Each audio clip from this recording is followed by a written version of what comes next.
So now, dito naman tayo sa part 3, which is yung observance of the performance. So in this study, the performer hasn't used to doing a proper volleyball jump serve, particularly the top spin. Although he'd been playing for 2 years now and already joined volleyball league at their community, he'd like to learn the proper way of doing the technique. So yun, ito yung participant natin.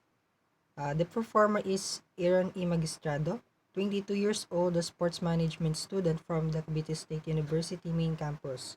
He'd been playing volleyball since senior high school. He only knows the basic of the volleyball like overhand serves, dig pass, tossing, and spiking. His jump serves are usually going directly to the net or out of the boundary lines. He is willing to learn and do some workouts that could help him in doing the jump serve. So, yun na nga, yung participant ay magti 3 years na siyang naglalaro ng volleyball. Pero hindi niya masyadong ginagamit yung jump serve sa usual na mga laro nila. Kaya gusto niyang matutunan yung jump serve. So, dito sa initial performance, meron tayong 9 phases, yung preparatory, yung ball toss, run up, ready position before take off, force production, arm acceleration, follow through, tsaka yung recovery.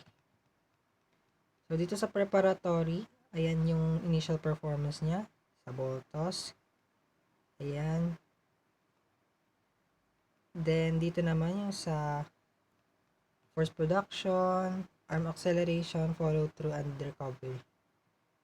Ayun yung niya, initial performance. Kumbaga, dito sa initial performance, wala pa tayong ginagawang intervention, no? Kumbaga, kung ano lang alam niya, kung paano gawin yung jump serve, so kung ano yung pagkakaalam niya, ayun yung pinagawa natin dito sa initial performance. Next is yung phases of movements, joints involved, muscle involved, what muscle contraction, motion happened, tsaka yung forces affecting the technique. So, dito sa initial performance, i-discuss natin yung, ayun nga, yung itong, anim na to. So, sa phases of movement, meron tayong sham. So, tag-sham din na joints involved, muscle involved, what muscle contraction, motion happened, tsaka yung forces affecting the technique. So, sa preparatory, makita natin dun sa preparatory na at rest pa lang yung katawan. Baga hawak pa lang yung bola, tapos straightforward yung ulo, kaya ganyan. Elbow and wrist joint pa lang yung involved na joints dito. Yung pagbuhat pa lang ng bola. So, sa muscle involved, bicep, kasi nga yung binubuhat nga yung bola. What muscle contraction, concentric. Tapos, yung motion happen na nangyari, yun nga, yung arms flexion, binuhat yung bola. Tapos, yun, yung forces is inertia since at rest pa yung katawan. Next is yung ball toss. Sa ball toss naman, yung joints involved dito is yung shoulder, neck, elbow, wrist, hip, knee, at foot joints. Sa ball toss kasi, hindi lang siya basta binato. Kumbaga, merong ginawang buwelo eh. Kumbaga, kasama na yung pag-step dun sa sa ball toss. Kaya yun, kasama yun yung neck, kasi yung 'di ba, pagtingala, pagkatos ng ball, tumingala yung performer.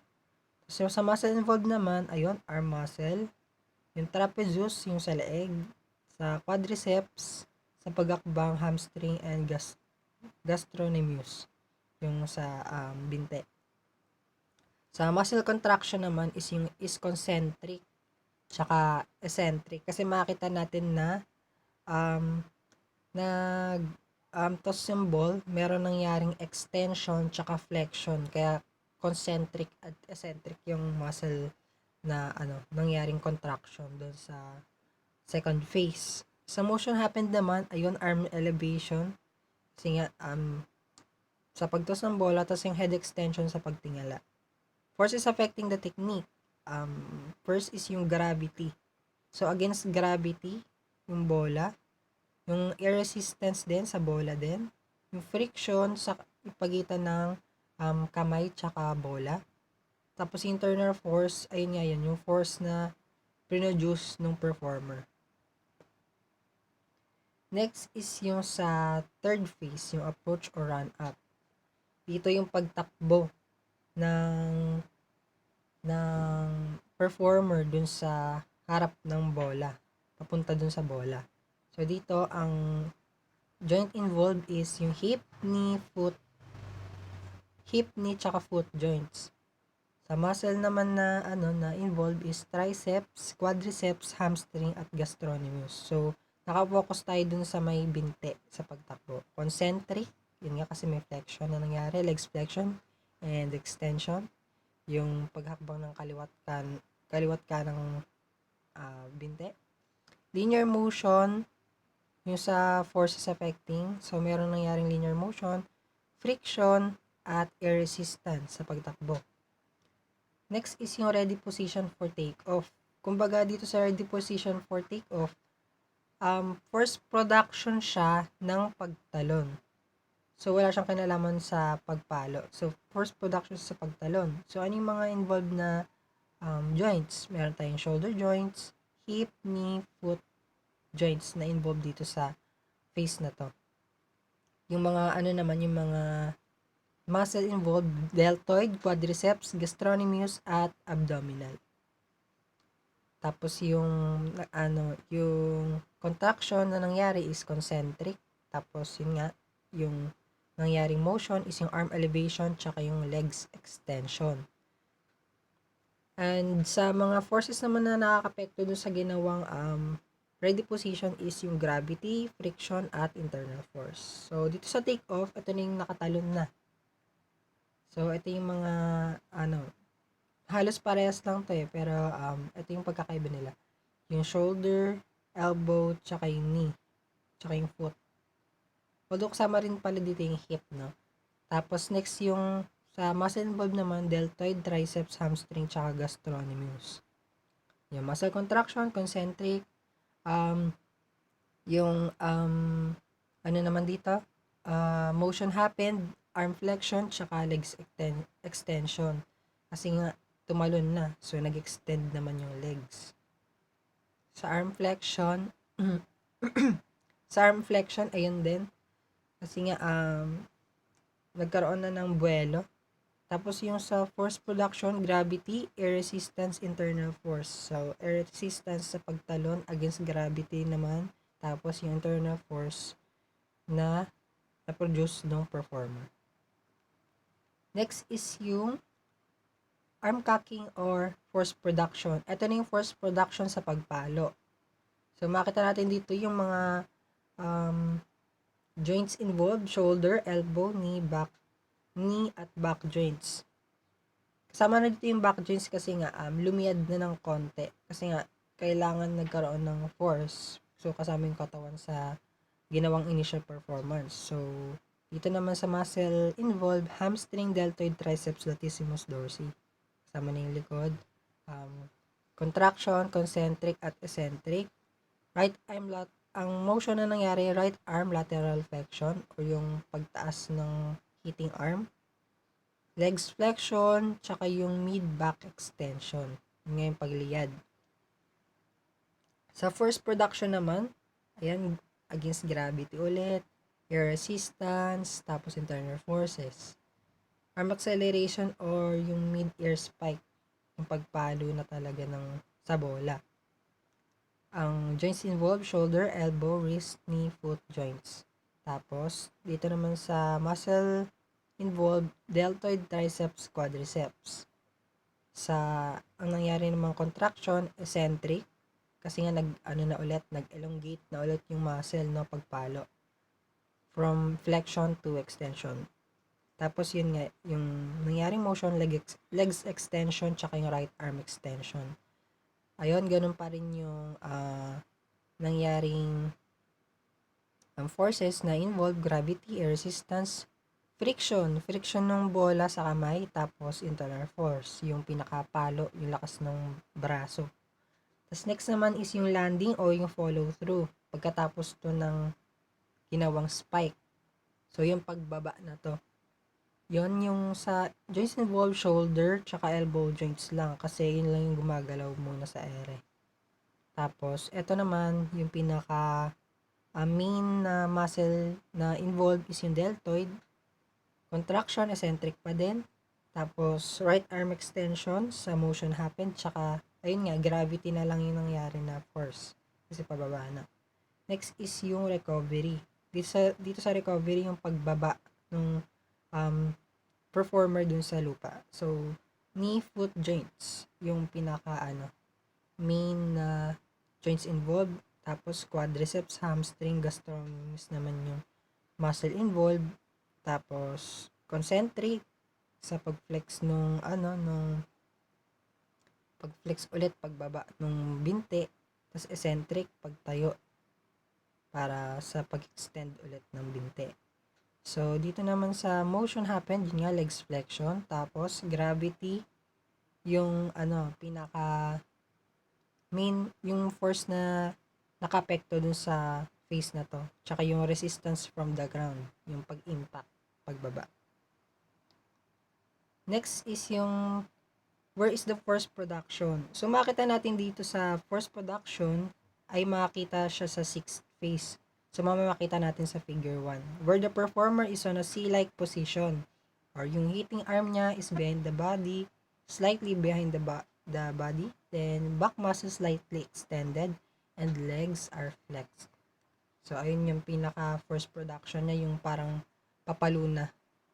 That would help the arm to hit the ball with much force. Next is yung critical instance naman. Nasaan yung critical instance ng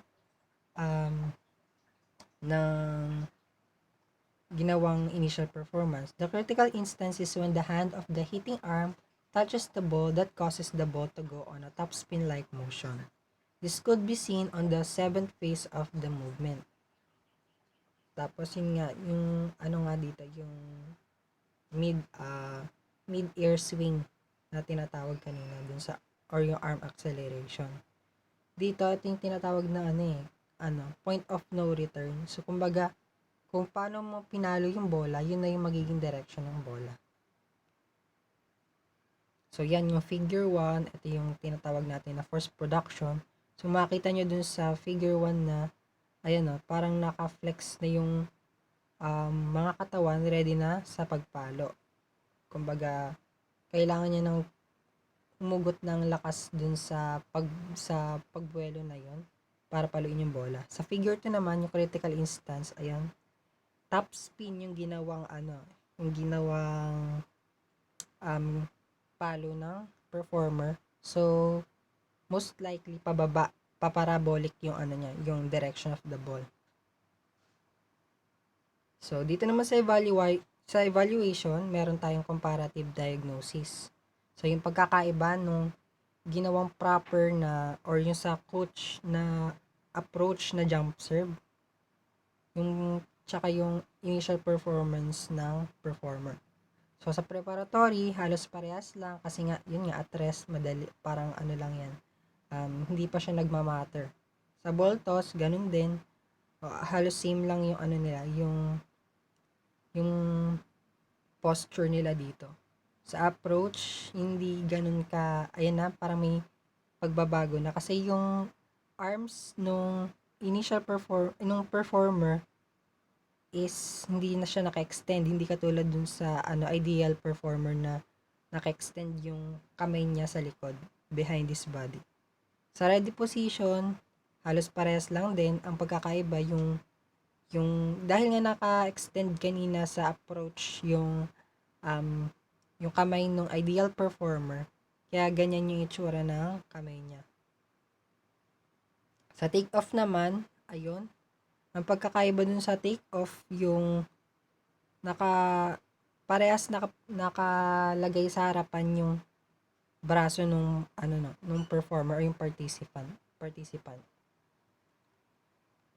Next naman dito is yung force production. So, makita natin sa force production na yung non-hitting arm ng ideal performer is naka-extend. Hindi kagaya dito sa initial performance ng participant.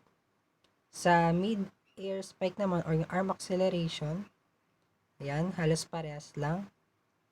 Ang pagkakaiba lang, yung left leg nung ideal performer is naka-flex.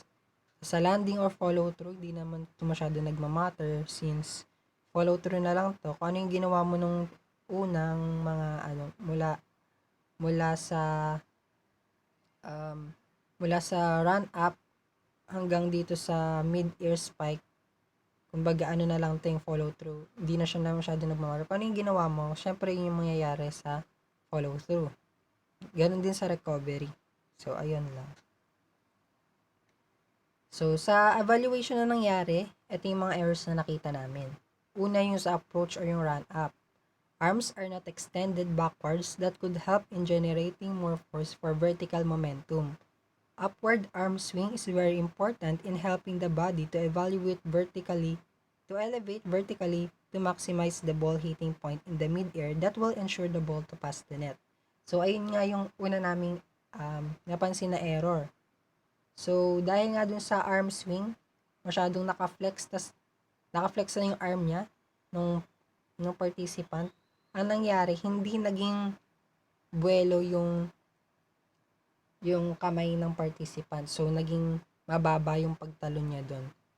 Na dapat sana ay makakatulong para maabot niya yung yung highest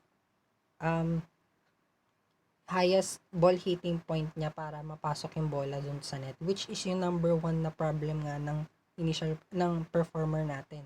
Hindi masyadong pumapasok yung bola sa kabilang side ng court. Next is yung sa arm cocking or yung force production. Yung non-hitting arm niya hindi naka-extend.